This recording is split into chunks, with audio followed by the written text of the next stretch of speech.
जय हिंद दोस्तों। स्वागत है आप सभी का आपका अपना ही YouTube channel ABC let's study में।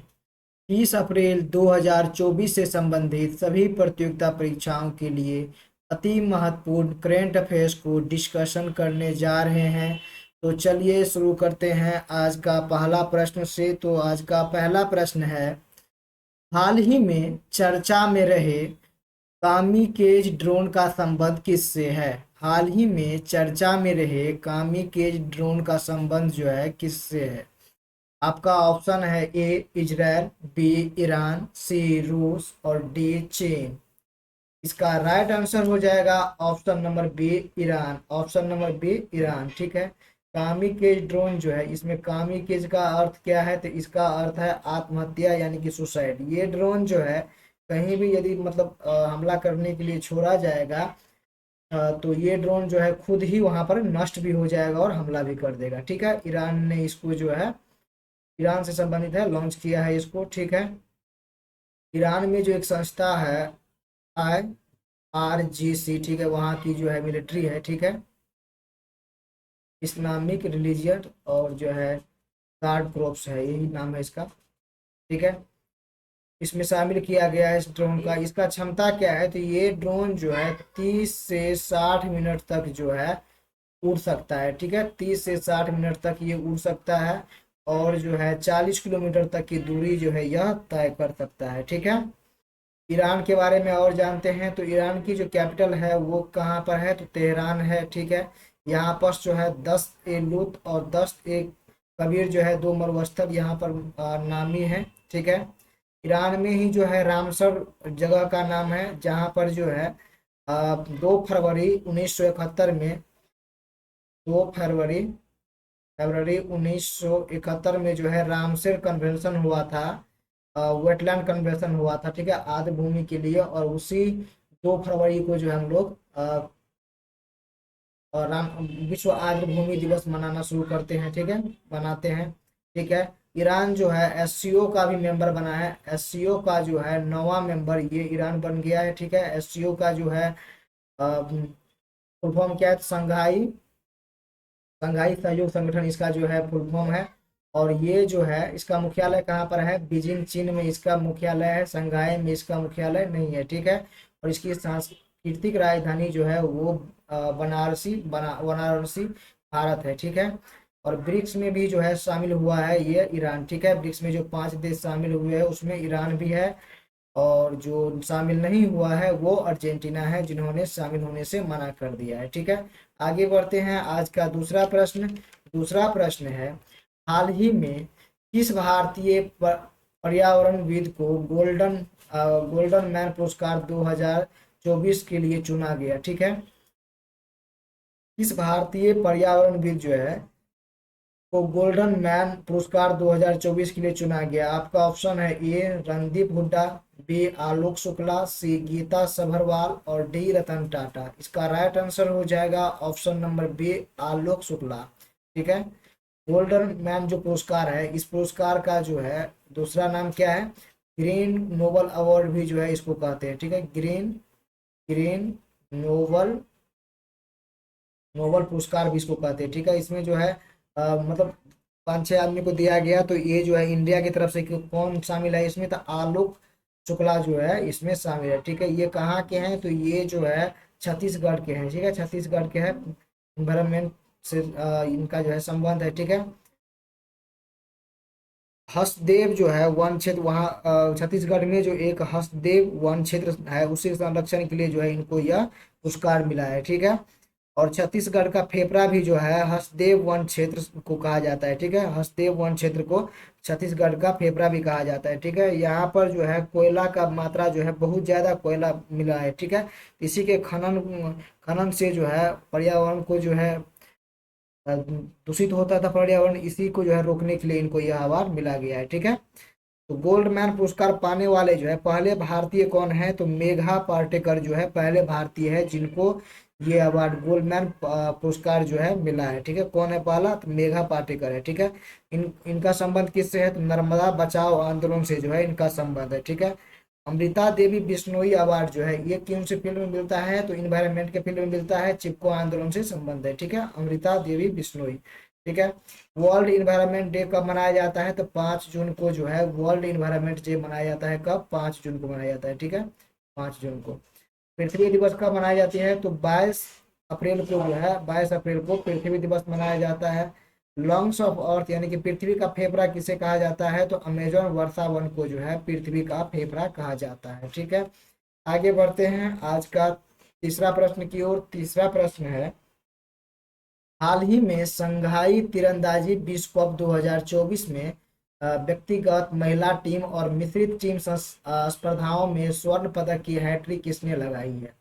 हाल ही में संघाई तीरंदाजी विश्व कप जो 2024 में हुई है उसमें व्यक्तिगत महिला टीम और मतलब यानी कि टीम की तरफ से टीम भी और मिश्रित टीम में जो है स्पर्धाओं में स्वर्ण पदक की हैट्रिक किसने लगाई है। आपका ऑप्शन है ए ज्योति बेनम और दीपिका कुमारी, सी प्रियांश और डी तरुणदीप राय। इसका राइट आंसर हो जाएगा ऑप्शन नंबर ए ज्योति बेनम। ज्योति बेनम जो है अभी जो है संघाई तीरंदाजी वर्ल्ड कप हुआ था टूर्नामेंट, ठीक है, उसमें जो है ये कहाँ पर हुआ था, संघाई चीन में हुआ था। इसमें भारत को जो है कितने मेडल मिला है भारत को, तो इसमें जो है इंडिया को 8 मेडल मिला है, ठीक है। 8 में से जो है 5 गोल्ड है और 2 सिल्वर है और 1 ब्रॉन्ज है, ठीक है। इसमें व्यक्तिगत महिला और मिक्स में तीनों में जो है ज्योति बेनन जो है इन्होंने गोल्ड हासिल किया है, ठीक है। एशियन रेसलिंग चैंपियनशिप जो अभी अभी जो हुआ है कहाँ पर हुआ था, एशियन रेसलिंग चैंपियनशिप, इसमें कौन सी रैंक है, तो एशियन रेसलिंग चैंपियनशिप जो है ये जो है किर्गिस्तान में हुआ था और इसमें भारत ने जो है 9 पदक जीता था और भारत का स्थान भी जो है 9वां था, ठीक है। टोक्यो ओलंपिक जो हुआ था उसमें भारत की रैंक कौन सी थी, तो टोक्यो ओलंपिक में जो है टोक्यो ओलंपिक में भारत की रैंक जो है 48वां भारत का रैंक था और 1 to 4 जो है यानी कि 1 गोल्ड 2 सिल्वर और 4 ब्रॉन्ज जो है भारत जो है जीते थे, ठीक है। और टोक्यो पैरा ओलंपिक में जो है भारत की कौन सी रैंक है, पैरा ओलंपिक में जो है 24वां रैंक है और वैसे टोक्यो ओलंपिक में जो है इसका दुगुना यानी कि 48वां रैंक है, ठीक है। एशियन गेम्स में जो है अभी होंगजाओ चीन में हुआ था, इसमें भारत की कौन सी रैंक है, तो भारत की रैंक जो है 4th है, ठीक है, 107 मेडल जीते हैं भारत, ठीक है। और एशियन पैरा गेम्स में जो भारत की रैंक कितनी है, 5th रैंक है और इसमें कितने मेडल जीते हैं, तो 111 जो है इसमें मेडल भारत ने जो है जीते थे, ठीक है। आगे बढ़ते हैं आज का चौथा प्रश्न। चौथा प्रश्न है, हाल ही में वैश्विक प्लास्टिक संधि पर वार्ता का महत्वपूर्ण चौथा सत्र जो है कहाँ आयोजित हुआ, ठीक है। हाल ही में वैश्विक प्लास्टिक संधि पर का वार्ता का महत्वपूर्ण चौथा सत्र जो है कहाँ आयोजित हुआ है। इसका ऑप्शन है ए ओटावा, बी पुंटा डेल एस्टे और सी पेरिस और डी नैरोबी।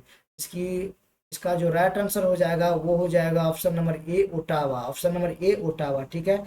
वैश्विक प्लास्टिक संधि जो है इसमें जो है पांच पांच जो है सत्र का जो आयोजन होना होना है, ठीक है। इसमें से जो है चौथा पर कहाँ हुआ था, ओटावा, कनाडा की राजधानी ओटावा में हुआ है, ठीक है। प्लास्टिक कचरा को जो है कम करने के लिए, ठीक है। इसकी जो लास्ट जो जो सबमिट होगी वो किस कब होगी, तो वो नवंबर नवंबर 2024 में होगी, ठीक है, 2000 नवंबर 2024 में। और ये कहाँ पर होने वाला है, ये जो है बुसान में होने वाला है, बुसान में होने वाला है, साउथ कोरिया में है ये, ठीक है, साउथ कोरिया के बुसान में होने वाला है, ठीक है। कनाडा का जो राजधानी है कहाँ, ओटावा इसकी राजधानी है और वर्ल्ड का सबसे कोस्टलाइन लाइन जो है कनाडा का ही है, ठीक है। यहाँ पर जो है मॉन्ट्रियल प्रोटोकॉल हुआ था, कब हुआ था, 16 सितंबर 1987 में जो है यहाँ पर मॉन्ट्रियल प्रोटोकॉल हुआ था, ठीक है। इसके लिए ओजोन परत के संरक्षण के लिए हुआ था, ठीक है। कनाडा में इनमें ही जो है विनिपेग है एक जगह, ठीक है, जो जिसको गेहूं की सबसे बड़ी मंडी कहा जाता है, विनिपेग, वो कहाँ है, कनाडा में ही है, ठीक है। अथावास्का झील जो है ये कहाँ है, ये भी कनाडा में है और ये जो है यूरेनियम के भंडार के लिए जो है फेमस है। अथावास्का झील यूरेनियम के भंडार के लिए फेमस है और ये कहाँ पर है, कनाडा में है, ठीक है। यहाँ पर ही जो है 1914 में कामागाता मारू जो जहाज था उसको जो है रोक दिया गया था कनाडा के बैकवर स्थान पे, ठीक है, बैकवर स्थान पर जो है रोक दिया गया था 1914 में, ठीक है। आगे बढ़ते हैं। आज का पांचवा प्रश्न। पांचवा प्रश्न है, हाल ही में भारत के अभय शर्मा को किस देश की क्रिकेट टीम का मुख्य कोच नियुक्त किया गया है? भारत के अभय शर्मा को किस देश की क्रिकेट टीम का मुख्य कोच जो है नियुक्त किया गया है? आपका ऑप्शन है A Canada, B Uganda, C USA और डी अफगानिस्तान। इसका राइट आंसर हो जाएगा option number B Uganda. Option number B Uganda. ठीक है, भारत के जो अभय शर्मा है इनको युगांडा टीम के जो है कोच जो है बनाया गया अभी। ठीक है, यहाँ ये जो है किसके लिए, तो T20 जो है T20 वर्ल्ड कप जो होने वाला है इसमें भी जो है यह टीम खेलेगी। ठीक है, और अभी जो है युगांडा के ही राजधानी कंपाला में जो है NAM गुटनिरपेक्ष संगठन का जो है NAM का बैठक हुआ था। ठीक है, 19वां बैठक हुआ था। ठीक है, और गौरी क्रिस्टन और गैलेक्सी जो है ये कहाँ के कोच बने हैं? अभी पाकिस्तान के कोच जो है बनाया गया है इनको भी। ठीक है, भारत के कोच कौन है अभी? फिर अभी हाल ही अभी जो वर्तमान में कोच है वो कौन है? तो राहुल द्रविड़ जो है भारत के कोच है। ठीक है, T20 वर्ल्ड कप की शुरुआत कब से हुई है? तो 2007 से जो है T20 वर्ल्ड कप की शुरुआत हुई है और पहला संस्करण जो है भारत जीता था। ठीक है, भारत जीता था पहला, साउथ अफ्रीका में जो है इसका होस्ट था और भारत जीता था। और फाइनल में किसको हराया था? तो फाइनल में जो है पाकिस्तान को हराया था। ठीक है, आगे बढ़ते हैं। आज का छठा प्रश्न। छठा प्रश्न है, हाल ही में भारत में अपग्रेडेबल एटीएम किसने लॉन्च किया है? अपग्रेडेबल एटीएम जो है किसने लॉन्च किया है? आपका ऑप्शन है A HDFC bank, Airtel payments bank, C Hitachi bank और D State Bank of India. इसका राइट आंसर हो जाएगा option number C Hitachi payment services. Hitachi payment services जो है ये भारत में अपग्रेडेबल एटीएम जो है लॉन्च किया है। ठीक है, ये हिताची जो है जापानी कंपनी है। ठीक है, ये भारत में जो है पहला यूपीआई एटीएम लॉन्च करने वाला भी जो है यही हिताची ही है। 2023 में लॉन्च किया था यूपीआई एटीएम लॉन्च करने वाला। ठीक है, ये जो है अपग्रेडेबल एटीएम लॉन्च किया है। इसमें क्या होगा, तो सुरक्षा बेहतर होगा, फास्ट काम करेगा और नकदी जो है नकदी जमा जो है यहाँ पर कर सकते हैं और यह मेड इन इंडिया है। ठीक है, लक्षद्वीप में जो है ब्रांच खोलने वाला पहला प्राइवेट बैंक कौन सा है? लक्षद्वीप में ब्रांच खोलने वाला पहला प्राइवेट बैंक कौन सा है? तो HDFC बैंक जो है HDFC बैंक ये लक्षद्वीप में ब्रांच खोलने वाला पहला निजी बैंक प्राइवेट बैंक है। ठीक है, भारत का पहला बैंक कौन सा था? भारत का पहला बैंक ये बैंक ऑफ हिंदुस्तान था, जिसकी स्थापना जो है कब हुआ था? 1700 जो है इसकी स्थापना कब हुई थी? तो 1770 में जो इसकी स्थापना हुई थी और इसका हेडक्वार्टर यानी कि मुख्यालय कहाँ था? बैंक ऑफ हिंदुस्तान का इसका मुख्यालय था कोलकाता। कोलकाता में था इसका मुख्यालय। ठीक है, भारत का पहला बैंक जिस भी जो है 100% पूंजी जो है भारतीयों द्वारा लगाई गई थी वह बैंक कौन सा था? तो ये बैंक जो था पंजाब नेशनल बैंक था। ठीक है, पंजाब नेशनल बैंक, इसकी स्थापना कब हुई थी? पंजाब नेशनल बैंक की, तो इसकी स्थापना जो है 1894 में जो है इसकी स्थापना हुई थी, 1894 में। ठीक है, संस्थापक कौन थे? तो लाला लाजपत राय जो है इनके संस्थापक थे। ठीक है, भारत का पहला बैंक जिसका प्रबंधन जो है भारतीयों ने किया था, मतलब पूरा प्रबंधन जो मैनेजमेंट भारतीयों के द्वारा किया गया था, ये कौन सी बैंक था? पहला बैंक ओथ कमर्शियल बैंक था। ठीक है, ओथ कमर्शियल बैंक था जिसका जो है OUDH ओथ कमर्शियल बैंक जो है ये था। ठीक है, जिसका पूरा प्रबंधन जो है भारतीयों द्वारा किया गया था। ठीक है, और भारत का पहला बैंक जो विदेशों में शाखा खुली थी वो कौन सी बैंक थी? तो वो बैंक था बैंक ऑफ इंडिया, जिन्होंने पहली बार विदेशों में शाखा खोली थी। ठीक है, पहला भारतीय बैंक जो इंटरनेट सेवा जो है भारत में पहला बैंक जो इंटरनेट बैंकिंग का जो है सुविधा सुविधा दिया वो कौन सी बैंक है? तो ICICI बैंक जो है ये बैंक है जिन्होंने पहली जो है सबसे पहले भारत में ICICI बैंक जो है बैंक इंटरनेट बैंकिंग की सुविधा दी थी। ठीक है, फर्स्ट बैंक जिसने एटीएम खोला था वो कौन से है? भारत का फर्स्ट बैंक भारत में पहली बार जो है एटीएम खोला था वो कौन सी बैंक खोला था? HSBC जो है HSBC ये बैंक जो है पहली बार भारत में एटीएम खोला था। ठीक है, आगे बढ़ते हैं। आज का सातवां प्रश्न। सातवां प्रश्न है, हाल ही में किसे नवरत्न का दर्जा मिला है? हाल ही में नवरत्न का दर्जा जो है किस किस को मिला है, ठीक है। तो option number A IREDA, B National Fertilizers, C हुडको और डी उपयुक्त सभी। इसका राइट आंसर हो जाएगा ऑप्शन नंबर डी उपयुक्त सभी, ठीक है। अभी जो है जो देखिए नवरत्न होती हैं, महारत्न होती है और मिनी होती है। सबसे बड़ा कौन सा होता है, तो महारत्न होती है, महारत्ना, ठीक है। उसके बाद जो है नवरत्न, उसके बाद जो है मिनी रत्न, मिनी रत्न, ठीक है। मिनी रत्न के बाद नवरत्न, उसके बाद जो है महारत्न, ठीक है। तो अभी जो है महारत्न कितनी कंपनियां हैं अभी, तो 13 कंपनी जो है अभी महारत्न है, ठीक है। नवरत्न में जो अभी 3 कंपनी शामिल हुई है, जो इरेडा है, नेशनल फर्टिलाइजर्स है और हुडको है, ठीक है। और इरेडा का जो है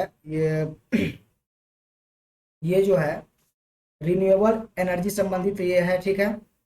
रिन्यूएबल एनर्जी संबंधित है। और नेशनल फर्टिलाइजर का जो मुख्यालय कहाँ पर है, ये नोएडा में है, ठीक है।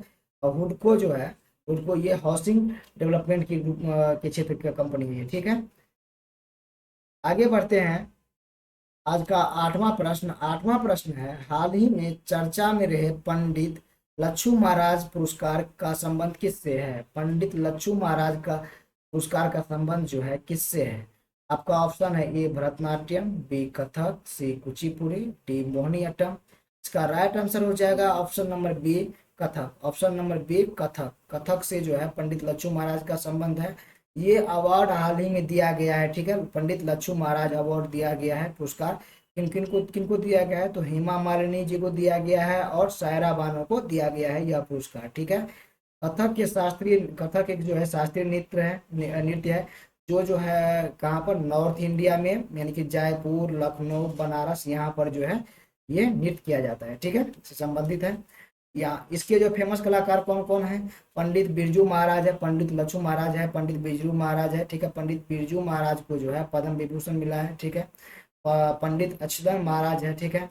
मालविका है, मालविका मित्र, और जो है सितारा देवी जो है इन कथक से संबंधित कलाकार है, ठीक है। आगे बढ़ते हैं। आज का 9वां प्रश्न है, हाल ही में लॉन्च द विनर्स माइंडसेट पुस्तक का संबंध किससे है। द विनर्स माइंडसेट पुस्तक जो है ये लॉन्च हुआ है, विमोचन इसका इसका संबंध जो है किससे है, यानी किनकी पुस्तक है ये। आपका ऑप्शन है ए सैम पित्रोदा, बी सलमान रुश्दी, सी दुबूरी सुब्बाराव और डी सेन वाटसन। इसका राइट आंसर हो जाएगा option number D Sen Watson. The winners mindset पुस्तक की जो राइटर है वो कौन है, सेन वाटसन है। ये जो है क्रिकेट प्लेयर है, कहाँ के, ऑस्ट्रेलिया का जो है क्रिकेट प्लेयर है ये, ठीक है। इसमें इस बुक में जो है द विनर्स माइंडसेट में सफलता का मूल मंत्र दिया गया है, जो विजेता की जो खूबियां हैं वो बताया गया है। देखिए विजेता के पास जो है इस बुक के अनुसार पहली बात तो संयम उसके अंदर होना चाहिए, कि धैर्य होना चाहिए, ठीक है। कभी हार नहीं मानता है विजेता आदमी, ठीक है। और सेल्फ कॉन्फिडेंस जो है उनका हमेशा रहता है, ठीक है। और अच्छी संगति के साथ हमेशा वो रहते हैं, ठीक है। और सबसे महत्वपूर्ण चीजें जो हैं वो क्या है, प्रैक्टिस। प्रैक्टिस जो है किसी भी आदमी को कोई भी काम में आगे बढ़ा सकता है, ठीक है। आगे बढ़ते हैं। आज का 10वां आखिरी और प्रश्न है, हाल ही में फ्रांस के बैच ओपन स्क्वैश का खिताब किसने जीता है। बैच ओपन स्क्वैश का खिताब जो है किसने जीता है, ठीक है। Option number A Abhay Kumar, B Mahesh Mangaonkar, C Anahat Singh और D D B Senthil Kumar. इसका राइट आंसर हो जाएगा option number D B Senthil Kumar, ठीक है। बैच ओपन स्क्वैश टूर्नामेंट जो है यह कहाँ हुआ था, तो ये फ्रांस में हुआ है, ठीक है। विजेता कौन है, तो वी सेंथिल कुमार जो है इसका विजेता है, ठीक है। स्क्वैश के प्लेयर, भारतीय प्लेयर के नाम जो है कुछ फेमस नाम है, उनको याद कीजिए। तो सौरभ घोषाल जो अभी हाल ही में संन्यास लिए हैं, ठीक है। सौरभ घोषाल है स्क्वैश के प्लेयर, ठीक है। दीपिका पल्लिकल जो है स्क्वैश के प्लेयर है। और ज्योत्सना चिन्नप्पा जो है ये भी स्क्वैश के प्लेयर है, ठीक है। Thank you. आज के लिए बस इतना ही। यदि वीडियो अच्छी लगी हो तो लाइक, सब्सक्राइब और अपने दोस्तों के बीच में शेयर जरूर कीजिएगा।